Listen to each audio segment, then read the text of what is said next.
Friends,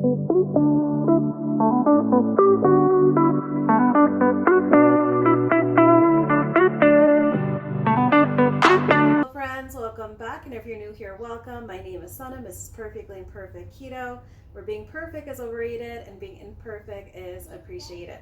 Today is Monday. It is April 10th. I hope everyone had a wonderful, restful Easter weekend if you do celebrate. I'm going to go ahead and get into my dinner preparation. Currently right now it is still very early. It is 1:50 p.m.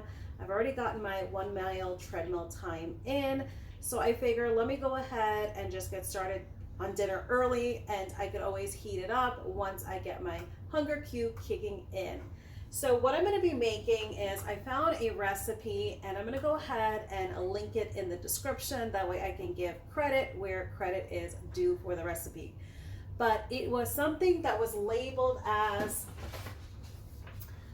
a carnivore sandwich bread. I am not going to be using it this time as a sandwich bread, but I figured it was going to be a really great recipe for being a carnivore friendly meatloaf. So whether you prefer it as a carnivore bread or a carnivore meatloaf, you do you when it comes to this recipe, and set it to your preference. So we're going to go ahead and get started. So just to kind of backtrack for what I've done already to kind of eliminate this video being forever long, as well as reducing some of the noise in the video, I've already frothed. So I basically double the recipe. So for doing 2 of these carnivore loaves, it is 16 eggs. So simply I separated my egg whites in this bowl, and I simply just beat them, and it just required just soft peaks, so it did not require stiff peaks like some recipes require. So I have 16 here, and I do have the yolks of the 16 eggs in the blender as it requested. I have a half a cup of melted butter. So this is just melted butter here. If I can show this, it's not really going to show, but I did melt half. So that equates to 1 stick of butter would be your half a cup. And I do have 2 pounds of ground beef here. So that is pretty much it. So that's all the recipe had required, and then you can also add salt to the recipe as well for your seasoning, for your flavoring. So we're going to go ahead and get started. So I have pretty much everything ready. So at this point I simply just need to add into the blender the melted butter. So I did allow for the melted butter to come to room temperature. That way I'm not going to cook these egg yolks here. So let's go ahead and add the melted butter.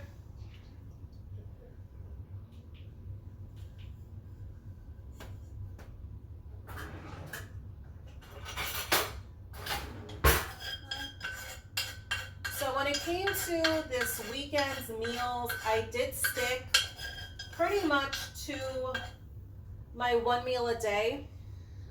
So when it came to Saturday, we did have an event that we went to. It was actually a classic car when it comes to European old-fashioned cars. We went to a car show on Saturday. So by that point in time, it got close to almost 4:30, 5 o'clock p.m. So I actually took those clean ingredient beef sticks that I showed you all. I had 2 of those on the way coming home, and simply when it came to having a dinner, I simply kept it very simple, very easy. We actually had a leftover ribeye steak.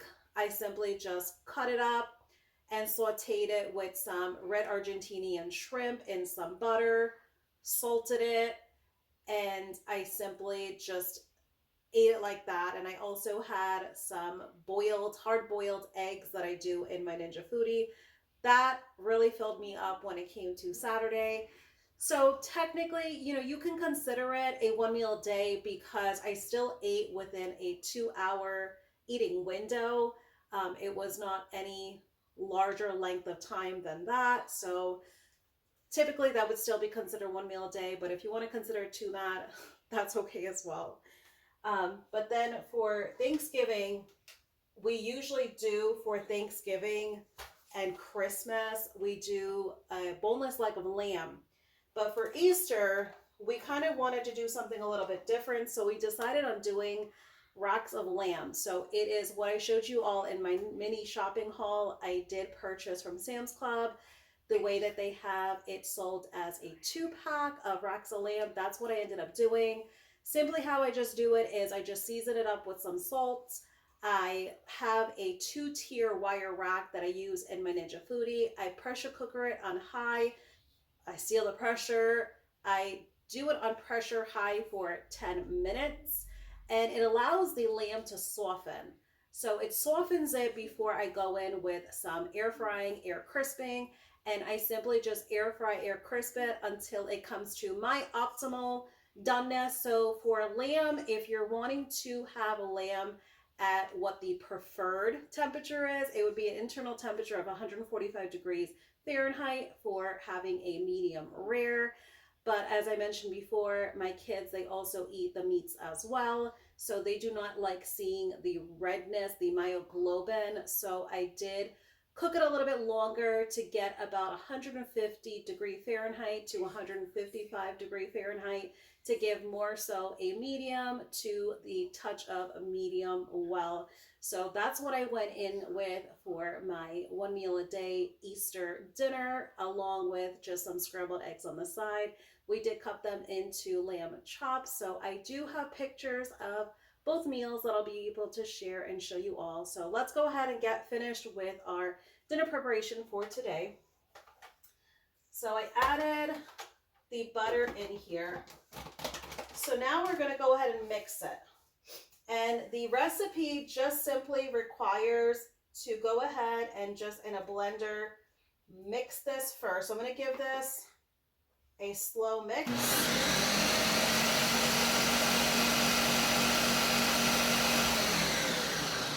Okay, so after getting this mixed up, just the egg yolk and the butter, we're going to go ahead and we're now going to add our ground beef.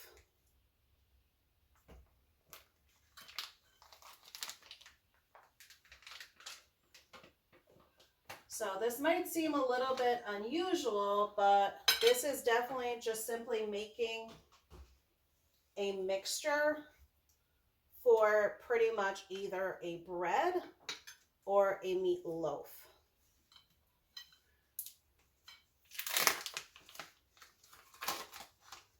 So this is kind of similar to the process of that if you were going to make a meatloaf. It definitely requires a lot of binding and mixing. But what's nice about this is we don't have any type of alternative we're having to figure when it comes to a breadcrumb or any sort of binder. So this is definitely along the lines of being a very pure and clean carnivore recipe. Because I know a lot of binding recipes use pork rinds or pork crumbs, but no, this is just simply just your carnivore basics. All right, so let's go ahead, and now that we have the 2 pounds of ground beef in here, we're going to go ahead and just mix again. So let's go ahead and blend.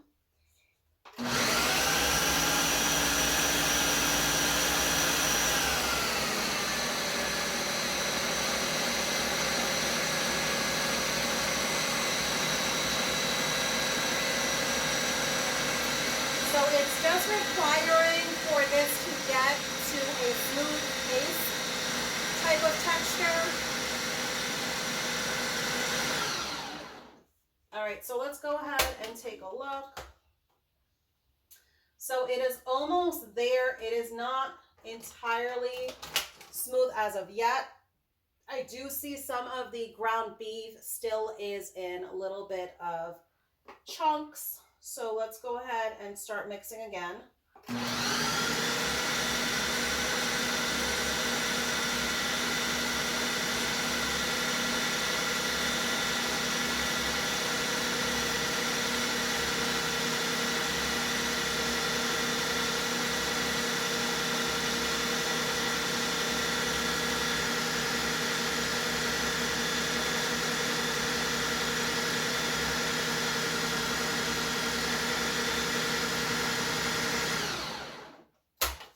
Let's take another look. Okay, so now it is fully now incorporated. So I'm going to show you all what this looks like. I'm just going to go ahead and clean off any little bit of ground beef that is on the lid, because we definitely don't want to waste any of this meat.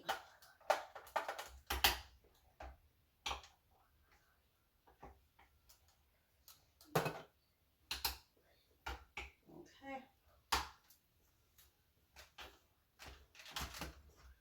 So let me go ahead and show you all. So as you can see, this is definitely now a paste-like texture. All right, so now what is requiring for us to do is now we're simply just going to mix and fold this all together. Let me go ahead and get my spatula here. So simply what we're going to do is we're going to incorporate everything together now. So right now what we're going to work on doing is adding everything into this mixing bowl. I did now upgrade to a larger mixing bowl than what I have these egg whites in, because this is going to be a very big mixture because we're making 2 loaves here. So simply it's just requiring for us to simply blend both the egg whites as well as this beef and butter and egg yolk mixture, and then we're just going to look for a smooth like batter. So let me go ahead and I'm going to first add this beef mixture.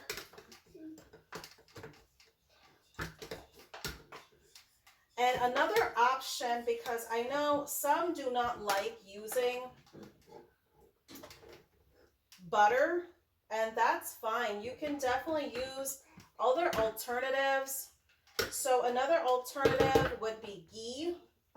So ghee is used in a lot of Indian and Middle Eastern cooking. So that would be a really good comparable alternative to using butter. So I know some eliminate butter because they also consider it, personally to them, they consider it part of dairy. So some of the carnivore doctors promote it a little bit differently, but I just want you all to know there's also that option as well that can be used part of this recipe. But optimally, what you're aiming for is to have half a cup's worth of the butter or the ghee melted. All right, so I'm going to go ahead and just clean off the blade component here, because we definitely want to get every little bit of that 2 pounds of ground beef that we blended up here. But if you are not eliminating dairy, this definitely would be an amazing option to use it as it states, that it is making it almost as if it is a carnivore bread. Let me go ahead and get rid of the blade. But that can definitely add a lot of possibilities for those that might miss bread. For me, I have not missed bread at all, because I have been doing a ketogenic way of eating for years. leading up to the carnivore way of eating in January. So I haven't had a great deal of time being away from your standard American diet bread.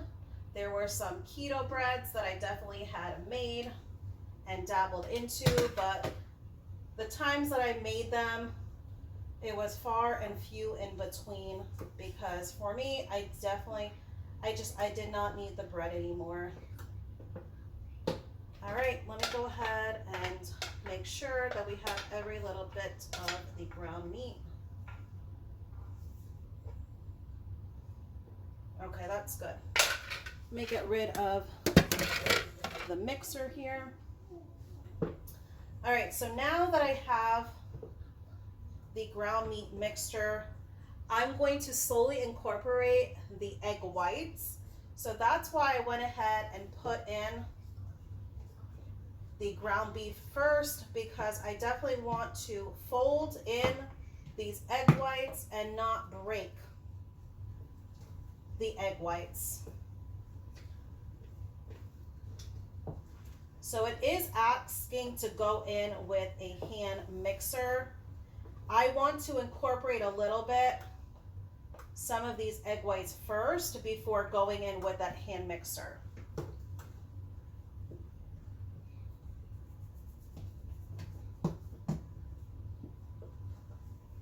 So I'll definitely be using the hand mixer, that way we can get some really good blend going on with this mixture, because it's definitely going to need it.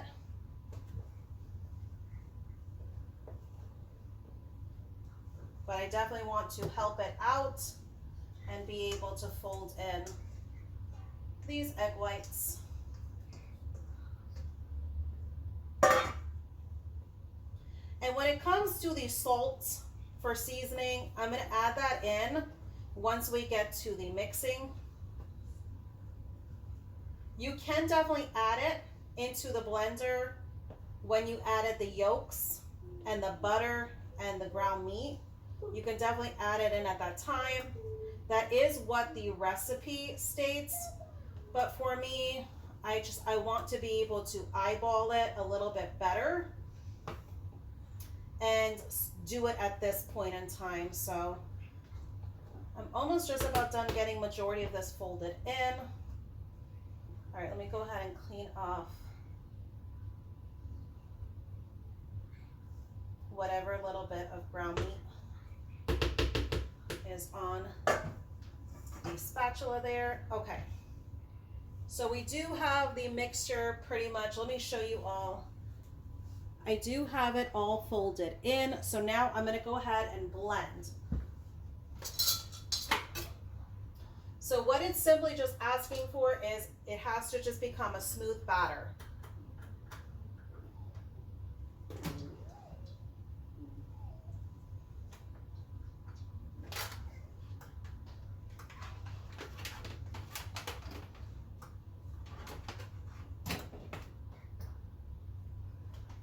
Let's go ahead.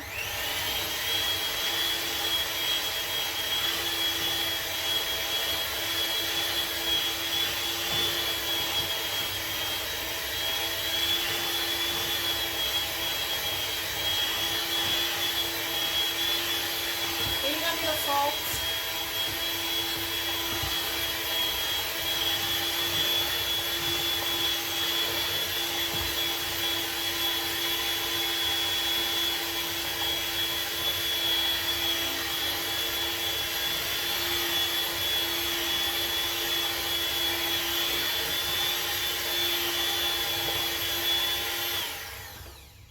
Okay, it's almost fully incorporated. So what I'm going to do is I'm going to add some of the salt now. So this is fairly easy to put together. Once you basically take care of all of the blending, it is pretty much really quick and easy to put together.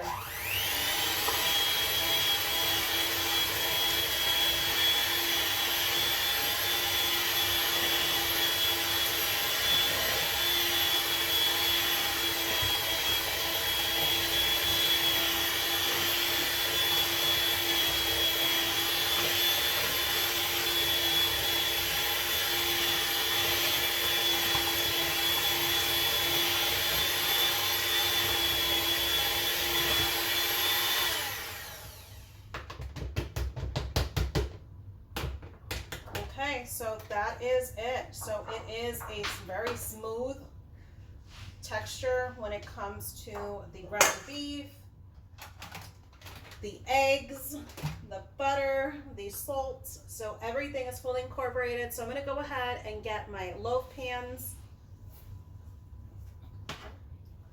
So I have the oven already preheated and ready at 375 degrees Fahrenheit.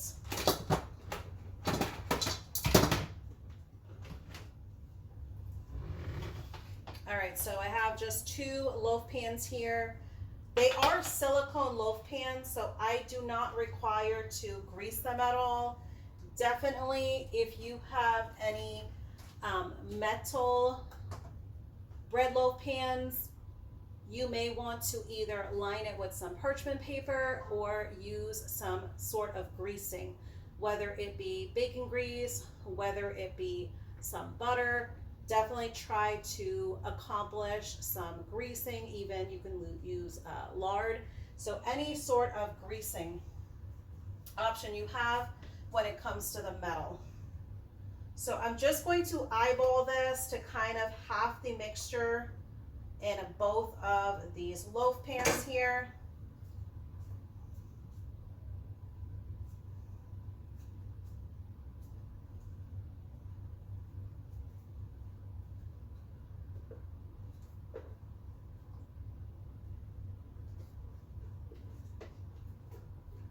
So it definitely is, as the recipe says, that it is very much like a batter. So this is definitely very much like a cake batter or a muffin batter or cupcake batter. So it's very similar to that because of the thick flouring that would be part of those dessert recipes. It's not too much like pancake because pancake would be a little bit more smooth, but this is more of a smooth, kind of a very chunky type of texture. Okay, let's go ahead and take a look. I'm just going to simply just smooth it out a little bit on the top here, and then I will show you all what it looks like in the loaf pans.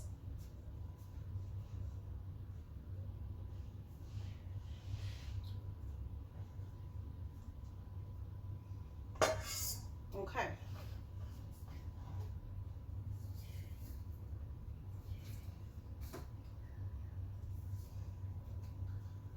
So as you can see, they are in the loaf pans. So they are, you know, similar as far as trying to half that big batch.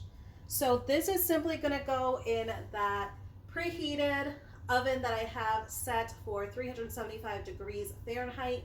And the recipe is asking to bake them anywhere from 100 minutes to 105 minutes. So I'm going to go ahead and set it for the 100-minute mark, and we'll see where we're at. That way, if need be, I can definitely add that additional 5 minutes. And once I have the timer beeping off for the oven, I will show you all what it looks like. All right, friends, so I did have a hunger cue kick in. I basically had some water, and still yet I am still hungry. So I have leftovers that I am utilizing. I do have 3 of the lamb chops. Simply what I did was I just air fried, air crisped these just to warm them up. And in this bowl here, I have 1 of the air fried salmon fillets from last week. Simply all I did was I shredded it with a fork with some hollandaise sauce that I still have in the refrigerator. And I just added a little bit of the Crystal's hot sauce to just kind of kick up the flavor just a little bit. So that is what I have in the bowl here. So I'm going to go in with this now. So currently right now it is 3:43 p.m. So this definitely will hold me over until I go in with my dinner here.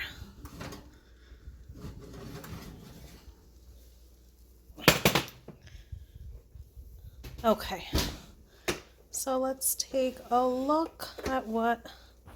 So they do really look very bread-like. So that is probably where the recipe is getting that title from, because truly it does have a bread-like look, more so than what a meatloaf would look like.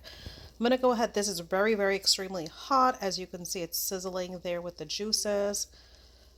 But even texture-wise, it definitely is bread-like. So I would think because of those whipped egg whites is why we are getting that texture. But both of them, they look really delicious and really good.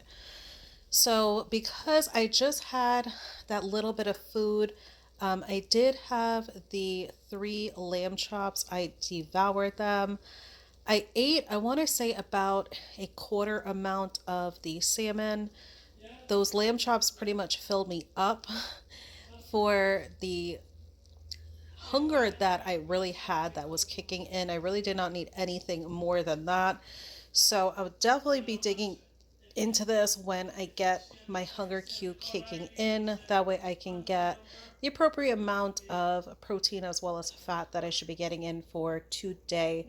So I will just update you all once I have this portion plated up. That way you guys can see what it looks like once we have it cut up. So stay tuned for that plating. All right, friends, I have my food plated up. Simply what I did was I sliced up both of the carnivore loaves, the meat loaves, or if you want to consider it according to the recipe, carnivore sandwich bread. I just simply sliced them both up, and in a nonstick skillet with some butter, I just seared both sides to kind of give it a more better texture as well as some crispiness. So this is the texture that it is. So it is crispy on the exterior, but it is still juicy in the center, as you can see there. Would I consider this like a bread? Possibly. If it was crisp like this and cut a little more thinner, it can definitely give the texture as bread. But as far as cutting them in slices like this, it definitely still yet gives meatloaf texture to me. So if you do make it, definitely come back and let me know what you think. But I'm going to go ahead and dig in and eat this while it's still hot. I want to thank you all for watching. I want to thank you for joining me on this Monday. I appreciate you all. Take care, friends.